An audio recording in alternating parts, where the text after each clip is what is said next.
எங்கள் அப்பாவுக்கு ஒரு 62 வயசு இருக்குங்க. 60, 61, 62 அந்த வயசு இருக்கும்.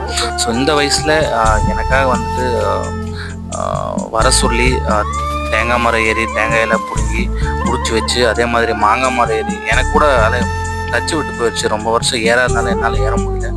அப்பா ஏறி மாங்காய் எல்லாம் பிடிங்கி கொடுத்து, அதே மாதிரி நகைப்பழமும் பிடிங்கி கொடுத்து நீட்டாக பேக் பண்ணி எடுத்துகிட்டு போ சாமி வச்சு சாப்பிடுங்க அப்படின்னாரு. எதுனா நான் உண்மையாகவே அப்பா அம்மா இது எப்படின்னா அதுலேயும் இந்த கஷ்டத்தில் வளர்ந்துருப்போம்ல.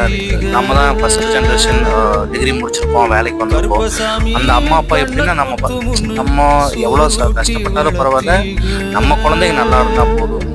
அதாவது எங்கள் அப்பா பார்த்தீங்கன்னா அவருக்குன்னு ஒரு புதுசாக ஷர்ட்டோ எதுவுமே கேட்க மாட்டாரு. ஏன்னா அந்த மனுஷனோட ஒரே இது நான் நல்லா இருக்கும், அதாவது என் குழந்தைங்க நல்லா இருக்கும். அந்த மாதிரி அவர் எப்படின்னா எல்லாம் என்னால் எக்ஸ்பிளைன் பண்ண முடியல அதையே.